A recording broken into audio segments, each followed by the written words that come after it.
नमस्कार, good evening, शुभ संध्या। ओम श्री ब्रह्मानंदाय नमः, ओम श्री केशवानंदाय नमः। स्वागत है आप सभी लोगों का इवनिंग सेशन में। Welcome to all on Facebook live. और आज हम लोग भारत के इतिहास में एक बहुत ही महत्वपूर्ण विषय, मॉडर्न इंडिया का टॉपिक हमारा, भारत में सामाजिक और धार्मिक सुधार आंदोलन, उसकी हम लोग शुरुआत करने जा रहे हैं। और बहुत ही महत्वपूर्ण विषय है और इससे सबसे ज़्यादा प्रश्न जो है आते हैं इस क्षेत्र से। महात्मा गांधी जी का जो योगदान है उसके बाद जो सबसे ज़्यादा प्रश्न आते हैं मॉडर्न इंडिया की हिस्ट्री में, वो इसी से आते हैं। और बहुत ज़्यादा एक तरीके से कंट्रोवर्शियल भी है थोड़ा सा। कई सारी चीज़ें लोगों को पता नहीं है, तो हम उसकी तह में जाने का प्रयास करेंगे कि भारत में सामाजिक सुधार आंदोलन खास करके ब्रिटिश काल में, आधुनिक काल में कैसे आरंभ हुए, वो सब चर्चा करेंगे। और सुबह हम लोगों ने सेशन यहाँ नहीं लिया था। सुबह एक ग्रुप था, उसमें मुझे इनवाइट किया गया था। आप में से कई सारे लोग उस ग्रुप में शामिल हुए थे, लेकिन बहुत से जो लोग हैं उनको वो लिंक नहीं मिल पाया। इस कारण से वो सुबह 10 से 12 बजे का जो लाइव था उसे नहीं देख पाए। हम आगे प्रयास करेंगे कि कभी इस तरह की चीज़ें ना हो। जो हमारे नियमित साथी हैं, जो इस ग्रुप में हमारे साथ जुड़ते हैं, उनको सारे सेशन मिलते रहें। तो आज हम लोग भारत में आरंभ करेंगे अपने सामाजिक और धार्मिक सुधार आंदोलन। तो आज मुझे लगता है, कल शायद चर्चा में हमने ये कहा था कि कल सुबह का सेशन नहीं रखेंगे, शाम का भी सेशन नहीं रखेंगे, तो बहुत सारे लोगों को शायद सूचना नहीं होगी। फिर पूरे दिन का शेड्यूल देखने के बाद मैंने 6:30 बजे के आसपास नोटिफिकेशन डाल दिया था कि समय है, तो शाम का भी सेशन हम लोग कर लेते हैं। आज जो लोग हमारे बीच में जुड़ेंगे उन सभी का स्वागत है। और मैंने अपने बहुत सारे पुराने जो लाइव सेशन थे उनके वीडियोस देखे, और कुछ लोगों का ये सुझाव आया कि सर थोड़ा सा जो स्पीड है वो बोलने की, उसको अगर हम थोड़ा स्लो डाउन करें तो लोगों को ज़्यादा बेहतर तरीके से समझ में आएगा। सो आज से मैं ये प्रयास कर रहा हूँ कि थोड़ी सी जो स्पीड है उसको थोड़ा स्लो किया जाए, ताकि सभी लोग बड़े आसानी से एक अच्छी जो क्लास होती है, क्लास उसकी तरह समझ पाएँ। और आप लोग सभी लोग अगर इसको शेयर कर देंगे तो शायद सभी लोगों तक ये सूचना पहुँच जाएगी। बहुत सारे लोगों को शायद यही लगता है कि आज का सेशन नहीं होगा, क्योंकि कल हमने कहा था कि शायद ब्रेक करेंगे। तो सुबह का सेशन तो ब्रेक हुआ था हमारा, फिर हमने कहा कि चलिए समय है तो शाम का सेशन किया जाए। और बड़ा विषय है भारत का इतिहास, अगर हम कंटिन्यू करेंगे तो ही जो है उसको समय पर पूरा कर पाएंगे। सो आप लोग प्लीज़ इसको शेयर कर दीजिए, क्योंकि बहुत सारे लोगों को इसकी सूचना नहीं है। बहुत सारे लोगों को यही लगता है कि आज जो है सेशन नहीं होगा। हालांकि मैंने डाला हुआ था, पर आप लोग अगर शेयर कर देंगे तो ये मिल जाएगा लोगों तक, क्योंकि हमारा जो सेशन है इसमें 150 के आसपास लोग रहते हैं शाम वाले में, और 200 के आसपास सुबह वाले में। सो अभी जो लोग हैं उनकी संख्या मेरे हिसाब से 120 के आसपास है। तो लगता है धीरे धीरे जुड़ जाएंगे, पर किसी का छूटे ना। खास करके जो लोग लगातार इतने 2-2.5 महीने से देख रहे हैं और जिनका एक विषय पर रिदम बना हुआ है, जिनको सारी चीज़ें स्पष्ट हैं, उनका कम से कम छूटना नहीं चाहिए। सो आप लोग थोड़ा सा मेहनत कर लीजिए। सभी लोगों तक अगर पहुंच जाएगा तो उनका विचारों का छूटेगा नहीं। सो वेलकम, स्वागत है आप सभी लोगों का। और आज जो लोग हमारे बीच में जुड़ रहे हैं उनका हम लोग सभी का स्वागत करते हैं। नाम मैं नहीं पढ़ पाया था सभी लोगों के, सो एक बार मैं सभी का स्वागत कर देता हूं सामूहिक रूप से।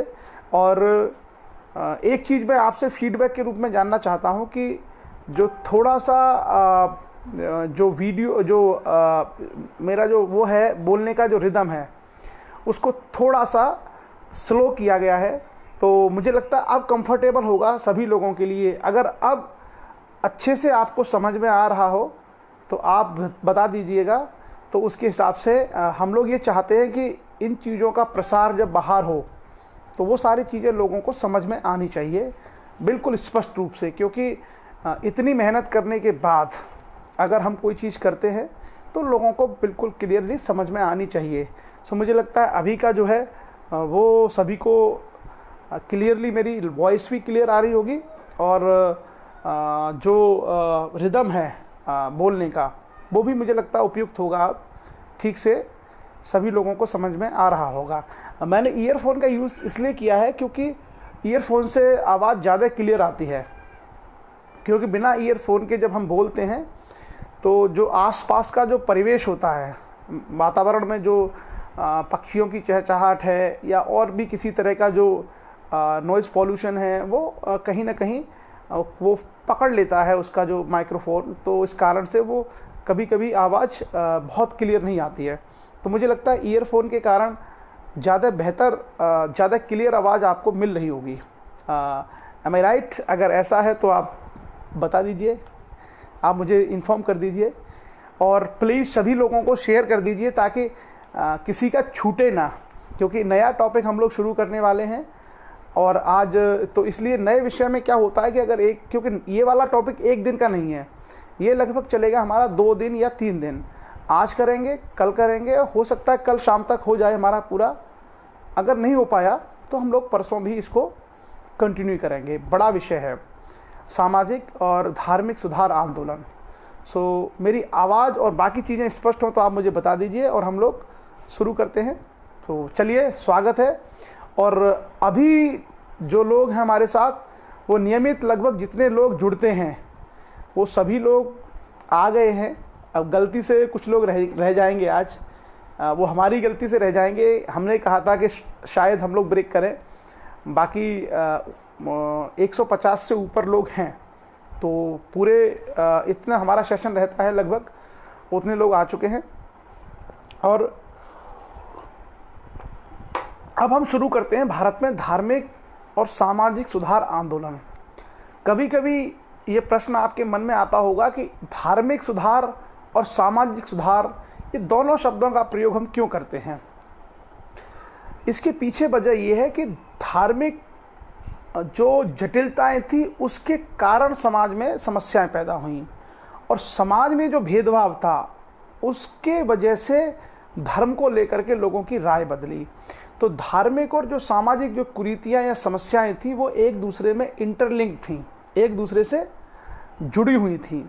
जैसे मान लीजिए हिंदू धर्म में वर्ण व्यवस्था आई, तो वर्ण व्यवस्था में जो शूद्र वर्ग था उसके साथ छुआछूत और भेदभाव धर्म से आया, लेकिन उसका वो कहाँ परिलक्षित हुआ, वो समाज में परिलक्षित हुआ, यानी वो समाज में लोगों के साथ भेदभाव देखा गया। तो ये चीज़ें थी धर्म में, लेकिन रिफ्लेक्ट कहाँ हो रही थी, समाज में। और समाज में जब लोगों के साथ ऐसा बर्ताव हुआ तो धर्म के प्रति उनका नज़रिया, उनका दृष्टिकोण बदल गया। इसी कारण से हमने देखा है कि प्राचीन काल से लेकर के और आधुनिक काल तक बहुत सारे बदलाव हुए, धर्म में बदलाव हुए, धार्मिक सुधार आंदोलन हुए, नए नए धर्म भी लोगों ने बनाए और उसके बाद ये सिलसिला लगातार चलता रहा। प्राचीन काल से अगर हम इसकी बात करें तो प्राचीन काल में आप देखेंगे कि धर्म और जो सामाजिक व्यवस्थाएं होती हैं इनके साथ एक समस्या क्या होती है कि आगे चल करके इसमें ठहराव आता है। ये हर जगह होता है, भारत नहीं, भारत के अलावा विश्व के सभी देशों में इसमें आगे चल करके रूढ़िवादिता आती है, ठहराव आता है और कुछ लोग इसका नाजायज़ फ़ायदा उठा करके शोषण की व्यवस्था को जन्म देते हैं। उसी के परिणाम स्वरूप उसमें अंदर से ही आवाज़ उठती है कि इसको सुधारा जाए, इसमें रिफॉर्म्स किए जाए और कुछ लोग उसके विरुद्ध जाकर के क्रांति भी करते हैं। ये पूरे विश्व की व्यवस्था में हमने देखा है। भारत के अगर प्राचीन काल में हम बात करें तो प्राचीन काल में जो जटिलताएं और कर्मकांड भारत में बढ़े थे उसकी प्रतिक्रिया में आपने देखा होगा कि भारत में बौद्धिक आंदोलनों की शुरुआत हुई, जिसके अगुआ महावीर स्वामी और गौतम बुद्ध थे। आगे चल करके उन दोनों के विचारों को एक धर्म के रूप में स्थान मिला, मतलब जटिलताओं, रूढ़ियों और कर्मकांडों के विरुद्ध जो उन्होंने आवाज़ उठाई, उस आवाज़ को एक ऐसा स्वरूप मिला जो नए धर्मों के रूप में हमारे सामने आया। मध्यकाल में अगर हम बात करें तो मध्यकाल में आपने देखा होगा कि बहुत सारे संतों ने समाज के सुधारों की परंपराओं का बीड़ा उठाया, जैसे कबीर, नानक, सूरदास, बहुत सारे जो संत हैं, उन लोगों ने, भक्ति जो काल के संत हैं, उन सब लोगों ने ये सारी की सारी चीज़ों को सही किया। मतलब धार्मिक सुधारों को, सामाजिक सुधारों को बड़ी मुखर आवाज़ थी। क्लियर?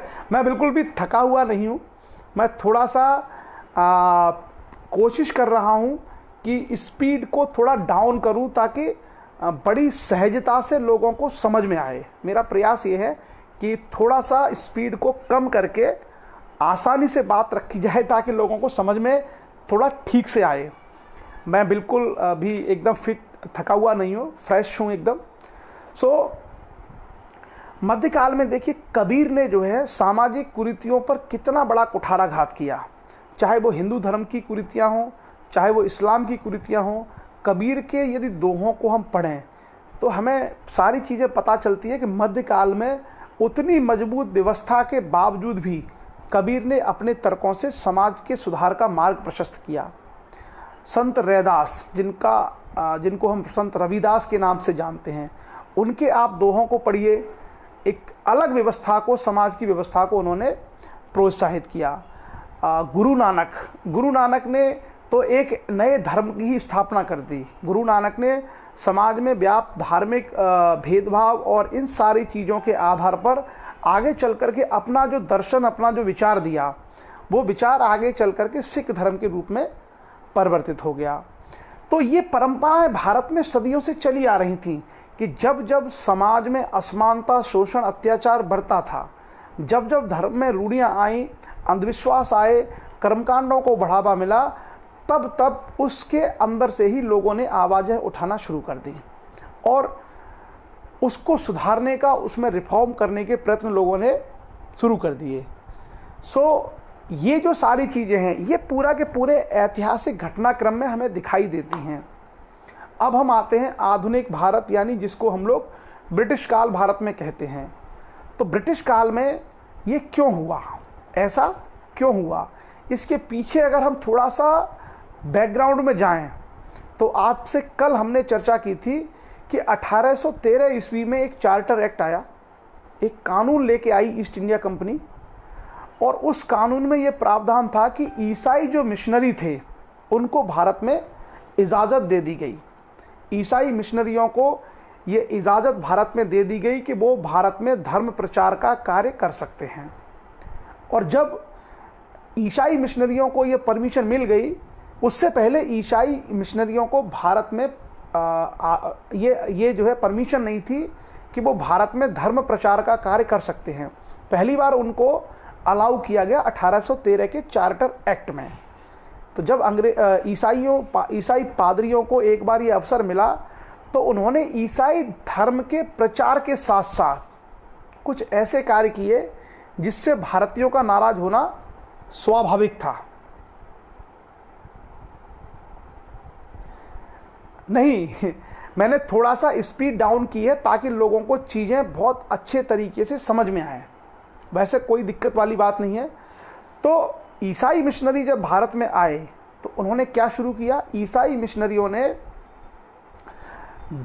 ईसाई धर्म के प्रचार के बजाय एक रास्ता अपनाया धर्मांतरण का। अर्थात उन्होंने भारत के आदिवासी क्षेत्रों में जाकर के, सुदूर क्षेत्रों में जाकर के और तटवर्ती क्षेत्रों में जाकर के क्या शुरू कर दिया, भारत में धर्म परिवर्तन का कार्य उन्होंने शुरू कर दिया।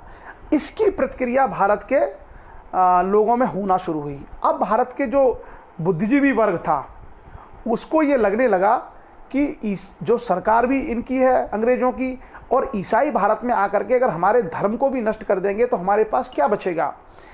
इसकी प्रतिक्रिया में भारत के लोगों ने अपने अंदर से सुधारों की शुरुआत की।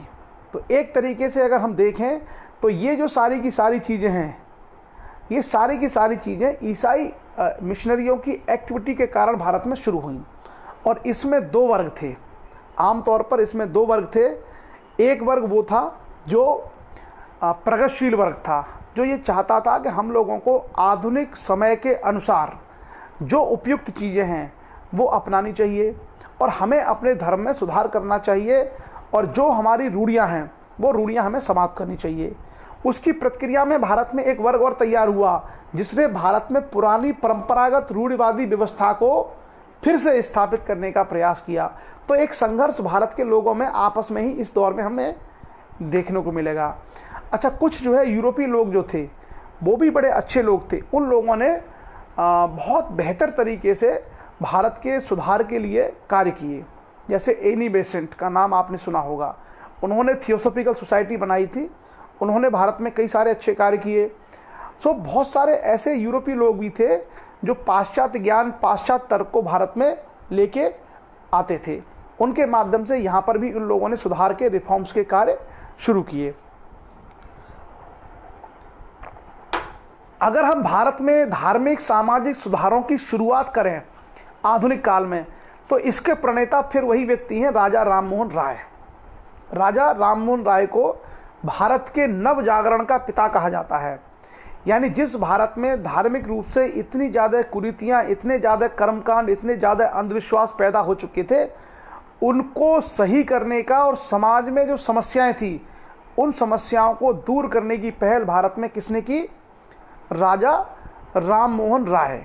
और राजा राममोहन राय ने बहुदेववाद, मूर्ति पूजा, छुआछूत, इन सारी सामाजिक धार्मिक कुरीतियों पर चोट की और इनको तार्किक आधार पर खंडित किया। उसके लिए उन्होंने 3-4 अलग अलग चीज़ों को अपनाया। जैसे उन्होंने कुछ अखबार निकाले, कुछ पत्रिकाएं निकाली, कुछ उन्होंने संस्थाएं बनाई और कुछ उन्होंने पुस्तकें लिखी। तो कुल मिलाकर के राजा राममोहन राय पहले व्यक्ति थे जिन्होंने भारत में सामाजिक धार्मिक सुधारों का आरंभ किया।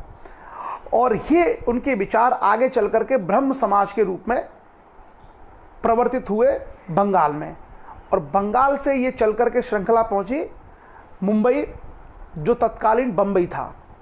बम्बई में प्रार्थना समाज ने इसका रूप लिया और प्रार्थना समाज ने इसका कार्य किया। इसी तरीके से मद्रास में मद्रास महाजन सभा, उसने धार्मिक और सामाजिक सुधारों के लिए बढ़ावा दिया। सो ये जो सारी चीज़ें हैं, ये सारी चीज़ें हमें भारत में 3 स्थानों पर देखने को मिलेंगी। कहाँ पर? ये हमें सब शुरुआत होगी बंगाल से। बंगाल, कलकत्ता और मद्रास, इन तीनों को, खास करके कलकत्ता, बम्बई और मद्रास, इन तीनों को प्रेसिडेंसी कहा जाता था। ये अंग्रेज काल के प्रेसिडेंसी कहलाती थी। 3 बड़े बड़े राज्य इसके अधीन आते थे। तो यहीं पर यह समाज सुधार के कार्यों की सबसे पहले शुरुआत भारत में हुई। अब ये भी सवाल आता है कि ये जो समाज सुधार के या धार्मिक सुधार के कार्य हैं, इनकी शुरुआत क्यों बंगाल और कलकत्ता से हुई, क्यों इनकी शुरुआत बम्बई से हुई, क्यों इनकी शुरुआत मद्रास से हुई, बाकी भारत में इसकी शुरुआत क्यों नहीं हुई? इसके पीछे बड़ा कारण ये था कि अंग्रेज जब भारत में आए तो अंग्रेजों ने अपने बड़े जो 3 केंद्र भारत में बनाए, एक कलकत्ता, दूसरा बम्बई और तीसरा मद्रास। ये अंग्रेजों के बड़े केंद्र थे। और जैसा आप जानते होंगे, अंग्रेज बहुत पढ़े लिखे लोग थे। तो उन पढ़े लिखे लोगों के माध्यम से शिक्षित लोगों का एक वर्ग तैयार होने लगा इन शहरों में, और उनके माध्यम से कुछ भारतीयों को भी पढ़ने का अवसर मिला। तो भारत के पढ़े लिखे लोग भी पाश्चात्य ज्ञान विज्ञान से परिचित होने लगे। परिणाम स्वरूप भारत के लोगों में ये भावना पैदा होने लगी कि हमारे अपने समाज की जो समस्याएं हैं, हमारे अपने धर्म के अंदर जो दिक्कतें हैं, अगर हमने इनका सुधार नहीं किया तो ऐसे में अंग्रेज हमारे धर्म के बारे में हस्तक्षेप करेंगे और मनमाना वो जो परिवर्तन चाहते हैं वो कर सकते हैं। इसी कारण से हम देखते हैं कि भारत में सामाजिक सुधार के जो 3 बड़े केंद्र बने, वो कलकत्ता, बम्बई और मद्रास बने, क्योंकि शिक्षा यहाँ पर सबसे पहले आई। कैसी शिक्षा? Modern education. और अच्छा, ओके, दिनेश जी का कहना है कि जो मैं ओरिजिनली जो बोलता हूँ वो ज़्यादा बेटर है, इसमें थोड़ा सा लोगों को बोझिल लग रहा है। तो कोई नहीं, हम अपने पुराने ट्रैक पे आ जाते हैं। सो ये जो 3 जो शहर थे, इन 3 शहरों में ब्रिटिश सेटअप था। इसके कारण से भारतीय इनके संपर्क में आए और भारतीयों को पता चला कि अंग्रेज में लोकतंत्र है, अंग्रेज में सरकारें बनती हैं, जनता के माध्यम से, अंग्रेज़ों के यहाँ पर तमाम विज्ञान के कार्य होते हैं, तमाम किताबें लिखी जाती हैं, धर्म के स्थान पर वो और बाकी चीज़ों को ज़्यादा वरीयता देते हैं। ये बात भारतीयों को पता चल गई। इसी कारण से भारत में जो बुद्धिजीवी वर्ग जो तैयार हो रहा था, उस बुद्धिजीवी वर्ग ने अपने रिफॉर्म्स के प्रयास भारत में शुरू किए। क्लियर? सो चलिए, तो अभी हम लोग यही शुरुआत करेंगे भारत में, और इसके जो प्रणेता हैं वो हैं राजा राम मोहन राय। और राजा राम मोहन राय ने 3 फ्रंट पे काम किया। एक फ्रंट उन्होंने क्या किया कि उन्होंने कुछ सभाएं बनाई, उसके अलावा उन्होंने कुछ किताबें लिखी, उन्होंने कुछ अखबार निकाले, और उसके अलावा उन्होंने कुछ संगठन बनाए जैसे ब्रह्म सभा।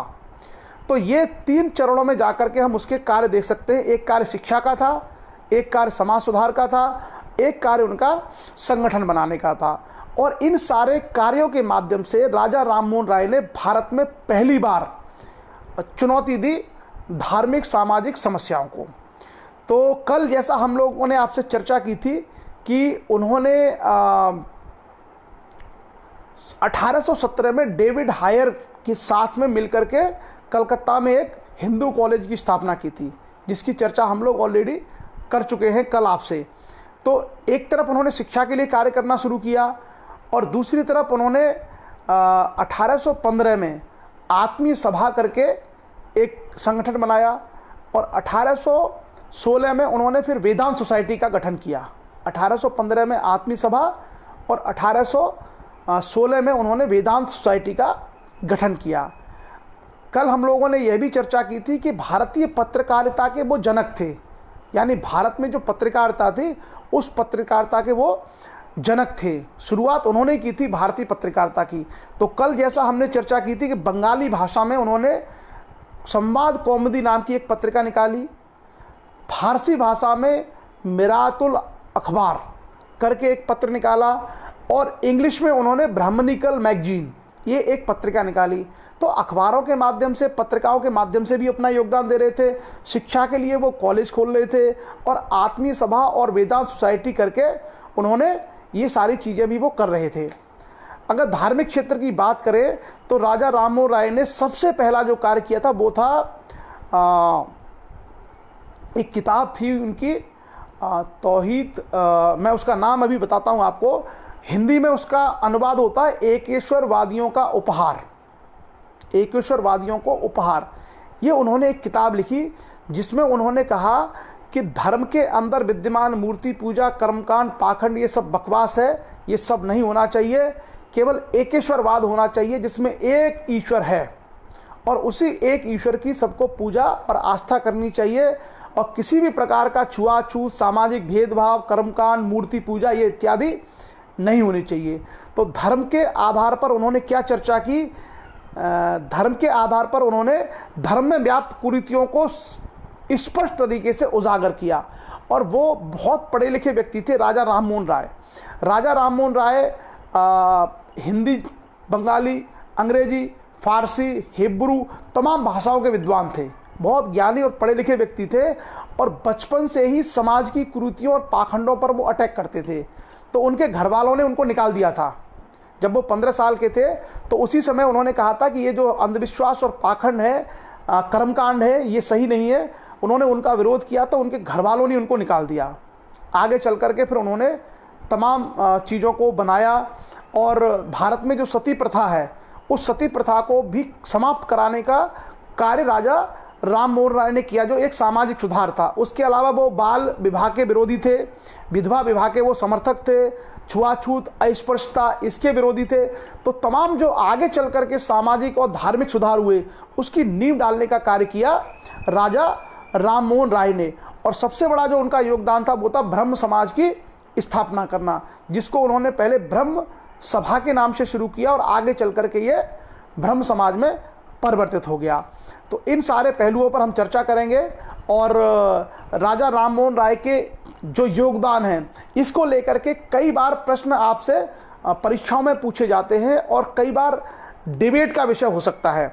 जैसे आज मैंने ये देखा है कि राजा राम मोहन राय ने उस ज़माने में 1774 में उनका जन्म हुआ था, 1774 में उनका जन्म हुआ था, और 1810, 1815 में धार्मिक कर्मकांडों और कुरीतियों पर उन्होंने बड़े तार्किक ढंग से प्रहार किया था और धार्मिक और सामाजिक सुधारों का मार्ग प्रशस्त किया था। ये बात मैं कह रहा हूँ 1815 की, मतलब अभी 2020 है, आज से लगभग 200 साल पहले। और आज ऐसा माहौल है कि आज लोग बात नहीं उठाते सुधारों की, जबकि आप देखिए उस समय ये लोग समाज को, धर्म को सुधार करके राष्ट्र की एकता को मजबूत कर रहे थे। आज लोगों में हिम्मत नहीं होती है, जबकि हमारे जो महान क्रांतिकारी और महान लोग रहे हैं भारत के, उन्होंने इस राष्ट्र को मजबूत करने के लिए समय समय पर समाज में व्याप्त कुरीतियों को, धर्म में व्याप्त समस्याओं को उठाया है और उनको दूर करने के भी सुधार किए हैं। सो अब हम लोग आते हैं कि सामाजिक धार्मिक आंदोलन भारत में क्यों, इसके कारण क्या थे। तो सबसे पहले हम कारण जान लें। मैंने जैसे कहा था कि अंग्रेज आए, एक बड़ा कारण था, ईसाई जो मिशनरी आए, बड़ा कारण था। एक एक करके हम लोग इसके कारण जान लें। सबसे पहला कारण था हिंदू समाज और धर्म में व्याप्त दोष, एक बड़ा कारण था। हिंदू धर्म में क्या दोष थे, वही आपने देखा होगा कि कोई मंदिर नहीं जा सकता, कोई मंदिर जा सकता है, ये तमाम तरह की चीज़ें, कर्मकांड, पाखंड, ये सब चीज़ें धर्म में आ चुकी थी। उसके अलावा सामाजिक क्या समस्याएं थी, छुआछूत था, भेदभाव था लोगों के साथ, ये सारी समस्याएं हम लोगों को मिलती हैं, जिसके कारण सामाजिक और धार्मिक आंदोलन के लिए लोग प्रेरित हुए। और क्योंकि इंग्लैंड में सब हो रहा था, इंग्लैंड में मॉडर्न एजुकेशन, मॉडर्न साइंस, ये सारी चीज़ें आ चुकी थी, तो निश्चित रूप से अंग्रेज तो भारत में आके सब देखते ही थे कि यहाँ पे क्या चल रहा है। इसके कारण से भारत में इन सारे सुधारों के लिए एक माहौल बनना शुरू हुआ। दूसरा क्या था, पश्चिमी शिक्षा का प्रभाव। तो भारत की जो शिक्षा थी वो आमतौर पर धर्म प्रधान शिक्षा थी, उसमें विज्ञान, फिजिक्स, केमिस्ट्री, मैथ, इस पर ज़्यादा जोर नहीं था। तो अंग्रेज़ों की शिक्षा क्या थी, अंग्रेज़ों की शिक्षा थी साइंस, आविष्कार, फिजिक्स, केमिस्ट्री, रेल बनाना, ये बनाना, वो बनाना। तो अंग्रेज़ों की आधुनिक शिक्षा ने भारतीयों का जो आधुनिक वर्ग था, जो शिक्षा हासिल कर रहा था, उसको पॉजिटिवली प्रभावित किया। उनको समझ में आया कि भाई हमको भी इनके जैसे मॉडर्न बनना है, तो हमें अपने यहाँ की गलतियों को सही करना होगा, अपने सुधार करने होंगे। और क्या हुआ, वैज्ञानिक शिक्षा। जैसा मैंने कहा कि वेस्टर्न वर्ल्ड में चाहे जापान हो, चाहे जर्मनी हो, चाहे फ्रांस हो, चाहे स्पेन हो, चाहे पुर्तगाल हो, चाहे इंग्लैंड हो, ये दुनिया भर में साइंटिफिक एजुकेशन को अपना रहे थे। इसके कारण से क्या हो रहा था कि भारत के लोगों ने भी सोचा कि हम लोगों को भी वैज्ञानिक दृष्टिकोण, वैज्ञानिक शिक्षा की ओर बढ़ना चाहिए, और इसमें धार्मिक समस्याएं और सामाजिक समस्याएं बड़ा रोड़ा है, इसलिए उनको हटाना आवश्यक होगा। उसके अलावा पश्चिमी सभ्यता का प्रसार, जैसे पश्चिमी जो सभ्यता आई वो क्या थी, आधुनिक थी। उनके लोग इंग्लैंड से जहाज में बैठ के भारत में आ रहे हैं, भारत पर शासन कर रहे हैं, और भारत के लोगों के सामने क्या था कि तुम समुद्र के अंदर पैर दोगे तो अछूत हो जाओगे, तुम्हारा धर्म भ्रष्ट हो जाएगा। तो इस आधुनिक पश्चिमी सभ्यता ने भी भारत के बौद्धिक वर्ग को प्रभावित किया। उनको समझ में आने लगा कि ये 5000 मील से आके भारत पर शासन कर रहे हैं, इसका मतलब है इनके पास हमसे बेहतर सिस्टम है, इनकी सोच, इनका ज्ञान हमसे बेहतर है। उसके अलावा पश्चिमी विद्वानों ने भारतीय संस्कृति की प्रशंसा की। जैसा मैंने कहा कि 1784 में एशियाटिक सोसाइटी ऑफ बंगाल की स्थापना हुई थी, जिसके माध्यम से श्रीमद् भगवद गीता, हितोपदेश, अभिज्ञान शाकुंतलम, मनुस्मृति, तमाम ग्रंथों का अनुवाद किया गया। आगे चल करके मैक्स मूलर इत्यादि ने वेदों का अनुवाद किया। तो उससे ये भारत के लोगों के अंदर भी धारणा आई कि हमारे जो पुरानी चीज़ें हैं उनके अंदर बहुत अच्छी अच्छी बातें हैं, अगर हम उनका गहराई से अध्ययन करें तो समाज में बाद के समय में जो कर्मकांड और पाखंड विकसित हुए हैं वो शुरुआत में नहीं थे। जैसे अगर हम ऋग्वेद पढ़ेंगे तो ऋग्वेद में ये सारी चीज़ें नहीं हैं, ऋग्वेद में कोई मूर्ति पूजा नहीं है। ऋग्वेद को अगर आप ढंग से पढ़िएगा तो प्रकृति पूजा है, वहाँ पर कोई मूर्ति पूजा नहीं है, वहाँ कोई बहुदेववाद नहीं है। और इवन जो उपनिषद हैं उसमें भी एकेश्वरवाद की, एक ही ब्रह्म की बात कही है, एकम सत विप्रा बहुधा बदंती। सत्य जो है एक ही है, जिसको विद्वान लोग अलग अलग तरीके से उसकी व्याख्या करते हैं। तो जब भारतीयों को पढ़ने का मौका मिला अपने ग्रंथों को यूरोपियनों के माध्यम से, जैसे एशियाटिक सोसाइटी ऑफ बंगाल ने तमाम ग्रंथ ट्रांसलेट किए, तो इनको समझ में आ गया कि हम लोगों की चीज़ें बहुत अच्छी हो सकती है, बशर्ते हम बीच में जो कमियां और खामियां आई हैं इनको हटा दें। इसलिए बहुत सारे लोग भारत में सुधारों के लिए प्रवृत्त हुए। और एक जो बड़ा योगदान था वो भारत के समाचार पत्रों का था। भारत के समाचार पत्र क्या करते थे, भारत के गौरव को सामने रखते थे और अंग्रेजी अत्याचार को बताते थे। इसके कारण से क्या हुआ, इसके कारण से वही हुआ कि भारत के अखबारों ने भारत के अंदर लोगों के अंदर राष्ट्रीयता का बोध कराया और आत्मगौरव का बोध कराया। इस आत्मगौरव और राष्ट्रीयता के बोध के कारण भारतीय लोगों में अपने चीज़ों को लेकर के जो एक तरह की इन्फीरियरिटी आ चुकी थी वो निकलना आरंभ हुई। और उन्होंने कहा कि अगर हम अपने जो धार्मिक व्यवस्था है, हमारी जो सामाजिक व्यवस्था है, इसमें अगर हम लोग सुधार कर लें तो हम इनसे कम नहीं हैं। तो ये कुछ कारण थे जिसके कारण से भारत में धार्मिक और सामाजिक आंदोलनों का मार्ग प्रशस्त हुआ। अब जैसा मैंने कहा कि राजा राम मोहन राय को लेकर के बहुत सारे प्रश्न आ जाते हैं, तो उनके बारे में हम थोड़ी सी चीज़ें जान लें ताकि कभी आप उनके बारे में चीज़ों को बता सकें। कई सारे लोगों के अलग अलग मंतव्य हो सकते हैं, लेकिन भारत में नवजागरण के, भारतीय पत्रकारिता के और आप समझ लीजिए भारत के राष्ट्रवाद के वो प्रतीक हैं। भारत में ये सारी चीज़ों को शुरू करने का कार्य राजा राम मोहन रॉय ने ही किया था। राजा राम मोहन राय का जन्म बंगाल में राधा नगर नामक एक गांव में सन 1774 में हुआ था। 1774 में उनका जन्म हुआ था और बचपन से ही वो क्रांतिकारी थे। सबसे पहले उन्होंने मूर्ति पूजा के खिलाफ प्रबल विरोध 17 साल की उम्र में कर दिया था। इसके कारण उनको निकाल दिया गया था। इधर उधर भटकते रहे और बहुत सारे ग्रंथों का अध्ययन किया, बहुत सारी भाषाएं जैसे संस्कृत, फारसी, बांग्ला, अरबी, अंग्रेजी और आगे चल कर के हिब्रू, ग्रीक, लैटिन, ये तमाम भाषाएं सीखी और उनको सरकारी नौकरी मिल गई। रंगपुर एक जिला पड़ता है, रंगपुर जिले में, रंगपुर शायद बांग्लादेश में है, आप लोग चेक कर लीजिए। रंगपुर या तो बांग्लादेश में है या वेस्ट बंगाल या बांग्लादेश में। तो रंगपुर में वहाँ पे जा कर के उनको एक क्लर्क की जॉब मिली और आगे चल करके उनका प्रमोशन हो गया तो दीवान के पद तक वो पहुंच गए। अब इस बीच में क्या हो रहा था कि ईसाई मिशनरी जो भारत में आए थे वो ईसाई धर्म को बता रहे थे कि इसमें जो ईसा मसीह हैं वो उनमें देवत्व है, मतलब उनके अंदर देवता के गुण हैं, चमत्कार करते हैं, ये सारी चीज़ें करते हैं। तो क्योंकि राजा राम मोहन राय सारे ग्रंथों को पढ़ते थे, कई भाषाओं के जानकार थे, ऐसे में राजा राम मोहन राय ने क्या किया, उनके भी ग्रंथों का अध्ययन कर डाला और देखा कि इनमें क्या कमियां हैं। तो राजा राम मोहन राय ने उनको जवाब दिया और उनको जवाब देने के लिए उन्होंने एक पुस्तक लिखी थी जिसका नाम था प्रीसेप्ट्स ऑफ जीसस। ये नाम आप लोग याद रखिएगा। उन्होंने एक किताब लिखी थी जिसका नाम था प्रीसेप्ट ऑफ जीसस 1820 में, और उस किताब में उन्होंने खामियां गिरा दी न्यू टेस्टामेंट यानी ईसाई धर्म में जो ईसा मसीह को देवत्व का जो रूप दिया गया था और जो चमत्कार की बात की गई थी उसको उन्होंने खंडित कर दिया। तो कई लोगों को यह लगता था कि राजा राम मोहन राय हिंदू धर्म के विरुद्ध जाकर के इस्लाम धर्म, ईसाई धर्म के समर्थक हैं। ऐसा नहीं है, उन्होंने ईसाई धर्म की जो कमजोरियां थी, जो खामियां थी, उसको भी उन्होंने उसका भी एक तरीके से सबके सामने ला करके प्रकट कर दिया और किताब लिखी थी जिसका नाम था प्रीसेप्ट्स ऑफ जीसस। आप लोग चाहें तो इसको याद रखिएगा। ये सवाल आईएएस तक की परीक्षा में आ चुका है, प्रीसेप्ट ऑफ जीसस। ये सवाल जो है, ये वाला जो फैक्ट है, ये आईएएस जैसी बड़ी परीक्षाओं में भी आ चुका है। उसके बाद क्या हुआ, जैसा मैंने कहा कि 1815 में उन्होंने आत्मीय सभा बनाई और 1816 में उन्होंने वेदांत सोसाइटी की स्थापना की। उसके बाद आगे चल करके उन्होंने कुछ अखबार निकाले, संवाद कौमुदी, उसके बाद मिरातुल अखबार और ब्रह्मनिकल मैगजीन, ये सब निकाले। राजा राम मोहन राय ने जो सबसे बड़ा कार्य किया वो था ब्रह्म सभा की स्थापना। जो ब्रह्म समाज था ये पहले ब्रह्म सभा के नाम से जाना जाता था। 20 अगस्त 1828 को राजा राम मोहन राय ने शुद्ध एकेश्वरवाद वो सिद्धांत कहता है कि सिर्फ एक ही ईश्वर है, सिर्फ एक ही ईश्वर है, बाकी बहुदेववाद नहीं है, बहुत सारे ईश्वर नहीं है। इसी सिद्धांत के आधार पर उन्होंने 1828 में ब्रह्म सभा की स्थापना की, जो आगे चल करके 1830 में ब्रह्म समाज के नाम से जाना गया।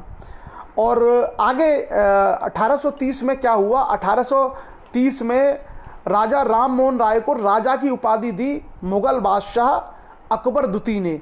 हम लोग पहले भी पढ़ चुके हैं लेटर मुगल के बारे में। तो मुगल बादशाह अकबर द्वितीय था भारत का 1806 से 1837 तक।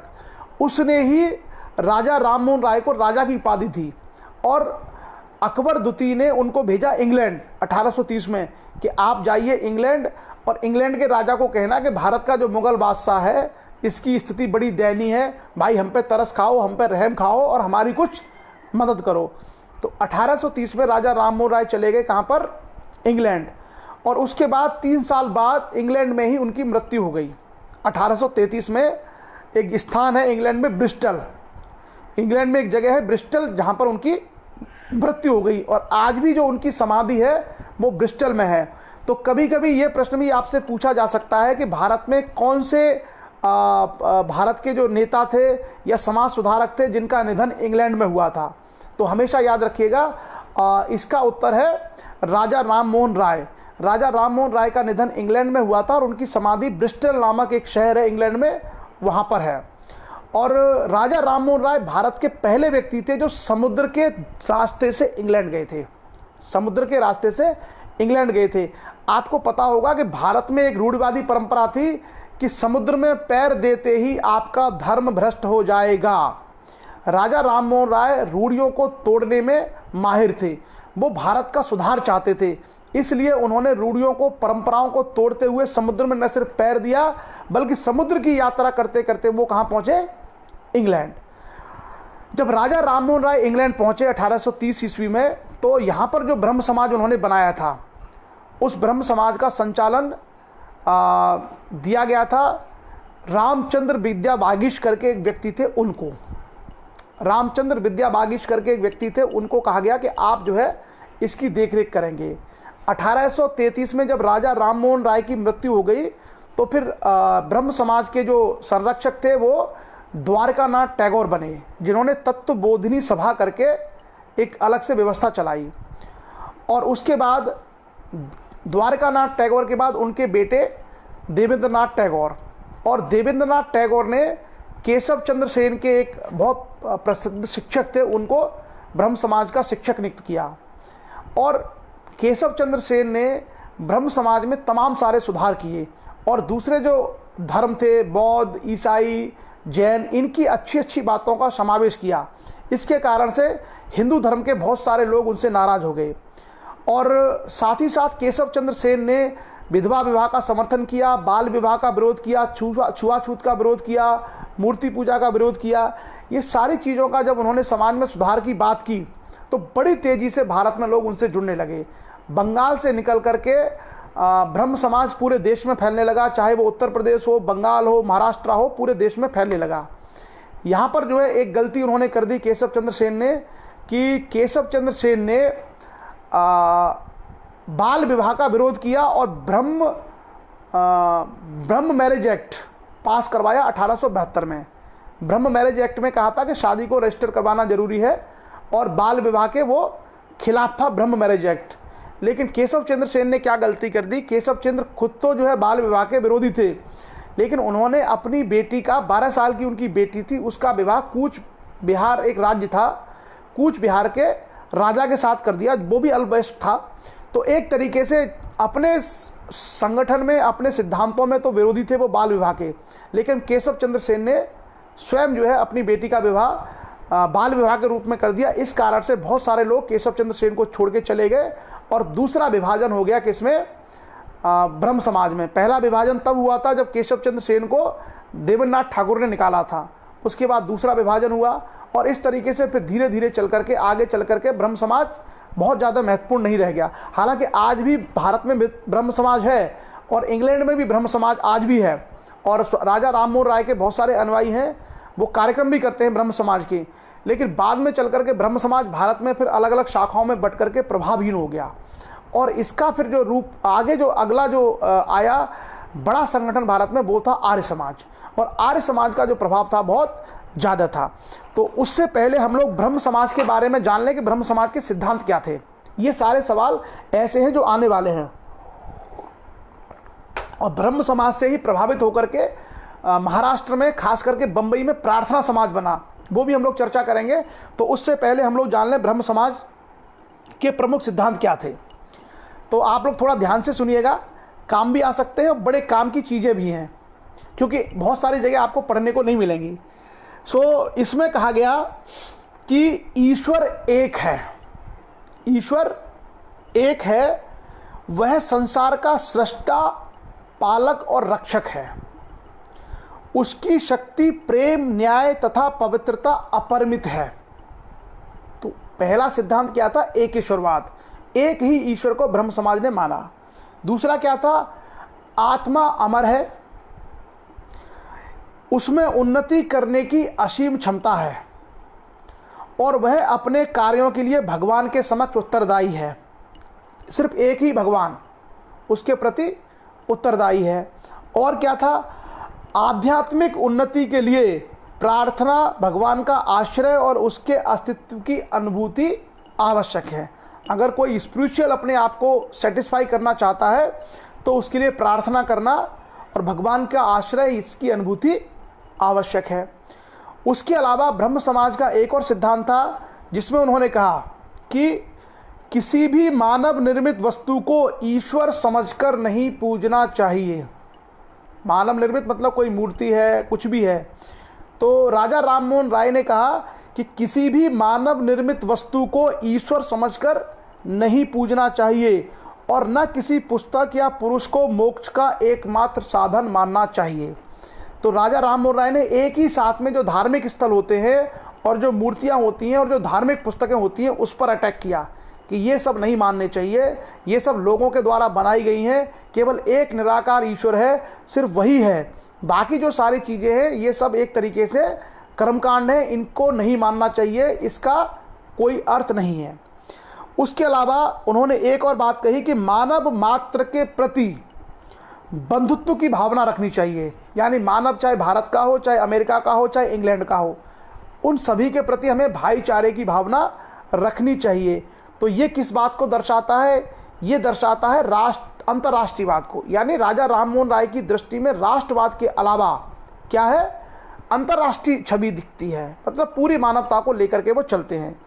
और एक और जो चीज़ थी वो ये था कि समस्त धार्मिक धर्मों के धार्मिक ग्रंथों के प्रति श्रद्धा रखनी चाहिए, सभी के प्रति। ऐसा नहीं है कि आप किसी पर्टिकुलर एक को लेकर के चल सकते हैं। क्लियर? सो ये जो सारी चीज़ें हैं, ये सारी चीज़ें हमें किसने दी? राजा राम मोहन राय के ब्रह्म समाज ने। अब क्या हुआ आगे चल करके? ब्रह्म समाज के जो धार्मिक सुधार आंदोलन थे, इसमें जैसा मैंने कहा कि ईसाई पादरी जो थे वो अपना चर्च का और ईसाई धर्म का प्रचार कर रहे थे, धर्मांतरण भी कर रहे थे।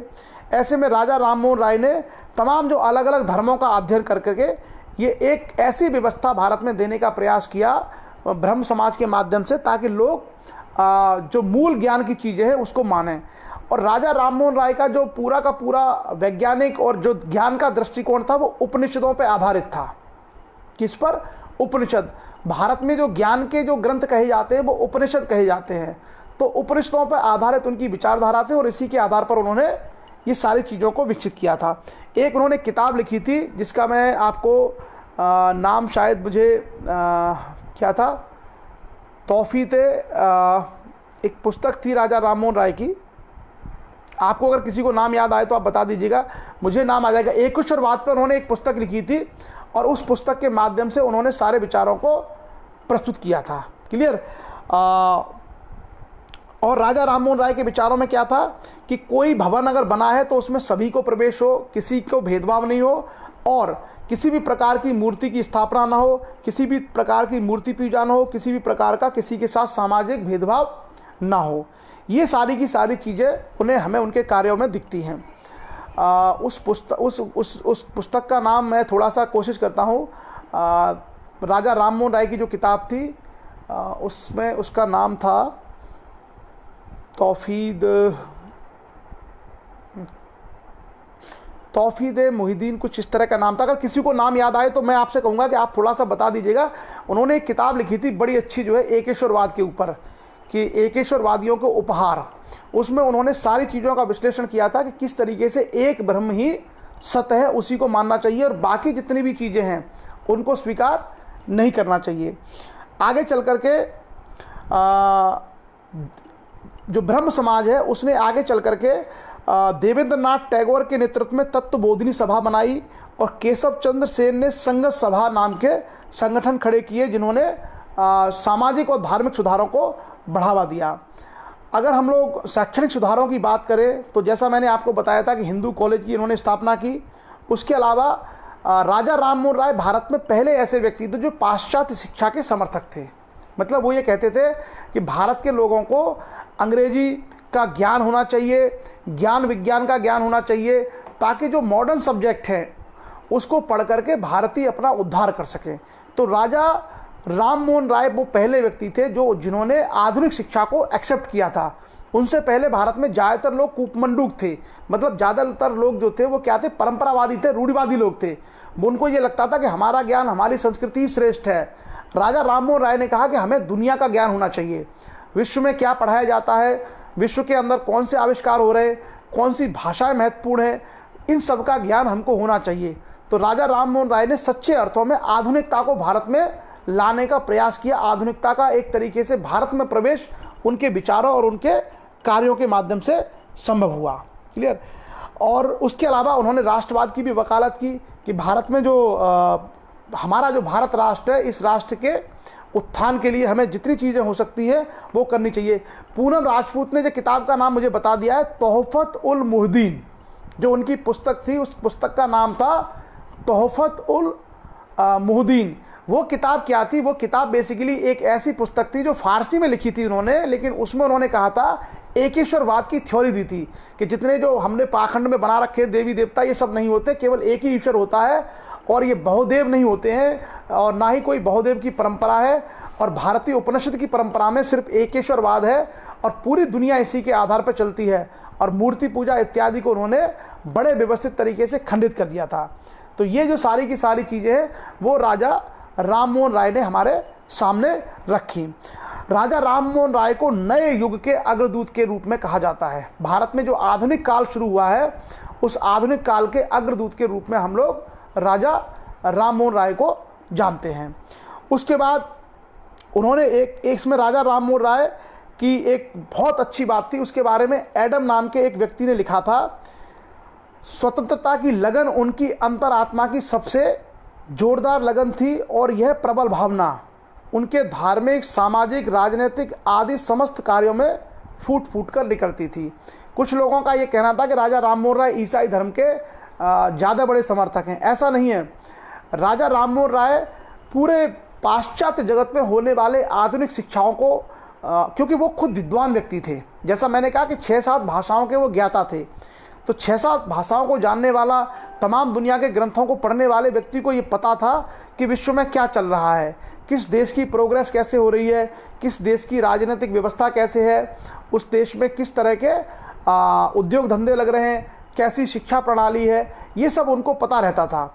इसी कारण से राजा राम मोहन राय भारत में आधुनिकता को लाने में कामयाब रहे, और आगे चल कर के उन्हीं के रास्तों पर एक भारत में वर्ग तैयार होता चला गया जो वेस्टर्न एजुकेशन का, मॉडर्नाइजेशन का समर्थक था, इंग्लिश का समर्थक था, साइंस का समर्थक था, और उन्होंने भारत में एक नई गति दी, जिसके कारण से भारत में एक अलग जो है धारा फूट पड़ी, जिसको हम लोग आधुनिक बुद्धिजीवी वर्ग कहते हैं, जो तर्क करता था, जो आस्था अंधविश्वास के बजाय तर्क पर जोर देता था, जो ये प्रयास करता था कि हमको पूरी दुनिया के विषय में जानना चाहिए, सीखना चाहिए, और जितनी भी बुराइयां और जितनी भी रूढ़ियां हैं, जितनी भी गलत चीज़ें हैं, उसका हमें विरोध करना चाहिए।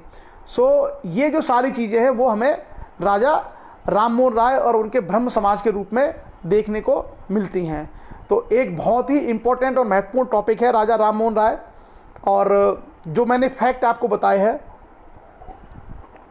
चाहे आत्मीय सभा और वेदांत सोसाइटी हो, चाहे जो उनके द्वारा तीनों जो पत्रिकाएं अखबार निकाले गए वो हों, चाहे ये जो किताबें उन्होंने लिखी थी तोहफत मुहिद्दीन या प्रीसेप्ट ऑफ जीसस, ये सब बड़े काम की चीज़ें हैं। और आपको पता होगा कि सती प्रथा के खिलाफ उन्होंने बड़ा आंदोलन किया। राजा राम मोहन राय ने बहुत बड़ा आंदोलन किया। राजा, आप पहले पता था सती प्रथा जो थी एक तरह की परंपरा बन चुकी थी उच्च लोगों में, और वहाँ पर क्या होता था कि विधवा होने पर किसी भी स्त्री को पति की चिता के साथ जलना पड़ता था। बहुत अमानवीय प्रथा थी। और खुद राजा राम मोहन राय की जो भाभी थी उनके साथ भी ऐसा हुआ, जिसका उन्होंने खुलकर विरोध किया, और फिर इसको उन्होंने एक अभियान बना लिया, एक आंदोलन में परिवर्तित कर दिया। बहुत सारे पत्र उन्होंने अंग्रेजों के लिखे, प्रिवी का वहाँ इंग्लैंड तक उन्होंने लेटर भेजे। भारत में जो अधिकारी थे, गवर्नर जनरल इत्यादि, इन सब लोगों को उन्होंने कन्विंस किया। और आगे चल कर के हम देखते हैं कि लॉर्ड विलियम बेंटिक, जो उस समय गवर्नर जनरल था, उसने आई थिंक 1828 में बंगाल में सती प्रथा को बैन कर दिया और 1829 में पूरे भारत में खास करके मद्रास और बम्बई प्रेसिडेंसी में सती प्रथा को बैन कर दिया गया। नियम 17, आप याद रखना, नियम 17 के तहत इसको बैन किया गया था। और ये बहुत बड़ा, मतलब अगर आप सामाजिक सुधारों की बात करें तो सामाजिक सुधारों में ये सबसे पहला कदम था। भारत में सोशल रिफॉर्म्स का ये सबसे पहला कदम था, जिसके माध्यम से सती प्रथा जैसी अमानवीय प्रथा को भारत में समाप्त किया गया था। उसके बाद आगे चल करके हम देखेंगे कि विधवा विवाह की शुरुआत की गई। नरबलि प्रथा, जिसमें व्यक्ति को मार के जो है देवी को चढ़ाया जाता था या देवता को, वो प्रथा समाप्त की गई। छोटे छोटे बच्चों की हत्या कर दी जाती थी, जिसको कहा जाता था शिशु हत्या। शिशु हत्या को भारत में बैन किया गया। धीरे धीरे करके आगे बहुत सारे भारत में सामाजिक सुधार हुए, और ये सामाजिक सुधार सारे के सारे सामाजिक सुधार धार्मिक सुधारों के साथ में लिंक्ड थे, क्योंकि धार्मिक सुधारों के साथ में ये सब चीज़ें जुड़ी हुई थी। अगर अच्छा क्या है, हम मूर्ति पूजा आज लोग ना करते तो शायद हमको आज को पता नहीं होता कि आज किस धर्म में होते। अच्छा, कुछ लोगों को क्या है, बहुत जानकारी नहीं है। मैं आपको बता दूं, भारत में सबसे पहले मूर्तियां किसकी बनी है? गौतम बुद्ध की। लोगों को शायद जानकारी नहीं है, इतिहास में सबसे पहले मूर्तियां बनी है गौतम बुद्ध की, ठीक है। और भारत में धार्मिक जो व्यवस्था है उसका सबसे जो शुरुआती जो ग्रंथ है, जिसको पूरे विश्व के प्राचीनतम ग्रंथ माना जाता है, ऋग्वेद है। और ऋग्वेद में कहीं भी मूर्ति पूजा का उल्लेख नहीं है। इसलिए अगला जो हम लोग टॉपिक करेंगे प्रार्थना समाज, उसके बाद हम आर्य समाज की चर्चा करेंगे। और आर्य समाज को जब आप पढ़ेंगे गहराई से, तो वैदिक व्यवस्था में, खास करके ऋग्वैदिक कालीन व्यवस्था में मूर्ति पूजा नहीं है। वहाँ पर कहीं भी किसी मूर्ति का उल्लेख ही नहीं है। तो ये बड़ा कंट्राडिक्शन है, एक बहुत बड़ा कंट्राडिक्शन है, क्योंकि बाद में जो धर्म विकसित हुआ, खास करके हिंदू धर्म, उसमें वेदों को आधार माना गया, वेदों को आधार माना गया, और आगे चल करके उसमें मंदिर और मूर्ति पूजा इत्यादि के कॉन्सेप्ट आए। लेकिन ऋग्वेद में कहीं भी मूर्ति पूजा के बारे में कोई उल्लेख नहीं मिलता। तो ये अपने आप में एक बहुत बड़ा ऐसा विषय है जिसको मतलब एक तरीके से अब लोगों को जानकारी नहीं होती है तो लोग कुछ भी लिख सकते हैं। लोगों को जानकारी नहीं है। मैंने कहा भारत में मूर्ति पूजा की शुरुआत गौतम बुद्ध की जो महायान की शाखा थी बौद्ध धर्म की, उसने शुरू किया था। जो महायानी बौद्ध थे उन्होंने गौतम बुद्ध की प्रतिमाएं बनाई, और वो गौतम बुद्ध को ईश्वर मानते थे, उन्होंने इसकी शुरुआत की। सो अभी क्या है, लोगों के पास बहुत सारी चीज़ें पहुंची नहीं है। जैसा मैंने कहा कि ऋग्वेद में कहीं भी मूर्ति पूजा नहीं है, और भारतीय जो हिंदू धार्मिक परंपरा है उसमें अगर लोग पीछे तक जाते हैं तो कहते हैं कि हम लोग, सब लोगों का मूल ग्रंथ ऋग्वेद है। बहुत सारी चीज़ें हैं, ये कभी फिर चर्चा करेंगे। अभी तो फिलहाल हमारा काम है कि हम जो है प्रतियोगी परीक्षाओं को ध्यान में रखते हुए जो हमारे लिए इम्पोर्टेंट चीज़ें हैं, हमारे जो काम के विषय हैं, उस पर हम लोग चर्चा करें। तो राजा राम मोहन राय क्या है, एक हमारी चाबी थी जिसके माध्यम से हम भारत के नव जागरण को खोलने की शुरुआत कर रहे हैं। उनके कार्य, उनके योगदान, चाहे शिक्षा के क्षेत्र में हो, चाहे समाज सुधार में हो, चाहे धर्म सुधार में हो, और चाहे उनका संस्थाएं स्थापित करने का हो, वो सारी की सारी चीज़ों की हमने आज चर्चा की। आज हमने केवल एक ही चीज़ इसलिए रखी है ताकि एक बार हमारा माइंड सेट बन जाए कि भारत में सोशल रिफॉर्म्स और जो रिलीजियस रिफॉर्म्स हैं वो किस रूप में आगे बढ़े हैं।